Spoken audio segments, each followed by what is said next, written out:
So Chaosbane's been out for quite a bit by now, and many of you might be asking how to completely wreck its endgame without getting splattered all over the floor. So we've decided to come up with a basic endgame guide for each one of the game's classes. Today, we're starting off with Braggy Axebiter, the short, angry, disturbingly naked Dwarf Slayer.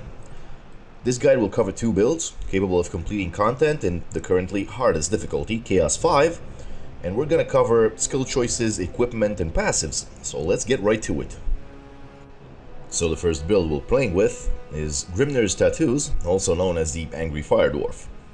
This specific build revolves around using the set known as Grimnir's Herald, which, once completed, will grant you 50% extra fire damage to all of your abilities, as well as a massive improvement to the Call to Oath skill. Furthermore, this set will grant you a very powerful passive aura that deals constant fire damage to everything around you, increasing in power as your health gets lower. Although I initially expected the aura to be more of an aesthetic thing than an actual powerful mechanic, I was totally wrong. This aura kills a lot more than your FPS, basically making weak enemy hordes disintegrate the moment they approach you. Sadly enough though, it will certainly tank FPS quite harshly for some reason. Either way, this build will focus on using the fire damage version of each skill, of course, so the whole setup goes like this. You'll be generating energy using the improved version of Savage Swing, which deals fire damage and builds more energy per enemy hit, and mainly consuming this energy by using the improved version of Whirlwind of Blades.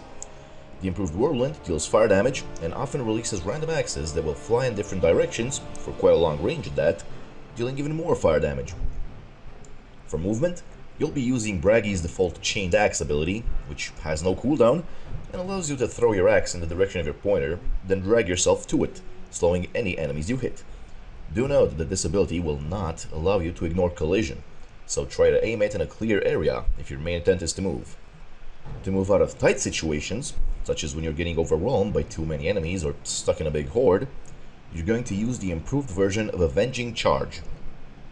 This will deal fire damage, leave behind a trail of fire that burns enemies, and it will allow you to move through enemies at no cooldown and a moderate energy cost. To seal the deal with a lot more area of effect damage and a bit of movement versatility, you're going to absolutely abuse improved Strike of the Anvil, which allows you to jump at a target location, dealing decent damage and leaving behind a small earthquake that deals a lot of fire damage over time to enemies. Combining this with the god skill Wrath of the Mountain, the mastered version especially, you will deal ridiculous amounts of fire damage to everything, while occasionally stunning enemies. Do note that for some reason the improved Strike of the Anvil skill is enormously more powerful than the mastered version. The mastered version only has a lower cooldown based on your rage, while the improved one leaves behind a very powerful earthquake. Finally, you'll be using Call to Oath, the heroic set buff version of the skill. This will deal a lot of AoE fire damage instantly at a small cost to your health, as well as stunning all enemies hit. Note that if enemies are already stunned from any source, such as Wrath of the Mountain, Call to Oath will deal massive damage to them.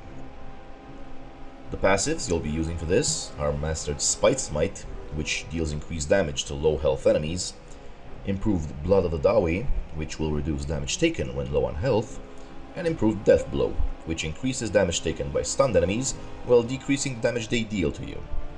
The weapons I'd recommend mostly are Victor's Tribute, which will increase all of your damage when enraged by 50%, and the Impatient one, which resets your cooldowns whenever you kill a champion enemy, meaning that if you have enough champions on the screen, you can basically just bunny hop around with both Wrath of the Mountain and Strike of the Anvil for a very fun kind of gameplay. Now the second build I'm going to showcase revolves around using the Challenge set. This set grants you an 80% increase in damage whenever you're enraged, as well as a massively buffed Last Bastion. So you're still going to use the exact same versions of Savage Swing, Whirlwind of Blades, Avenging Charge, Strike of the Anvil, and Wrath of the Mountain. However, instead of Call to Oath, you'll be using Last Bastion. Last Bastion, once buffed by the Challenge set, will grant you a lot of energy, rage, and an 80% increase to your maximum health, making for an extremely powerful defensive ability. Its cooldown is also very low, meaning you can reliably use it to generate resources while always having its buff active. As far as passives go, we'll keep using Improved Blood of Dawi and Mastered Spite Smite, but replacing the Death Blow with a Mastered Eternal Grudge, which will make your rage last longer and make you immune to slows while under its effects. I generally recommend keeping the same weapon setup for this build as well, as those two weapons just seem to have the best abilities a Slayer could ask for thus far.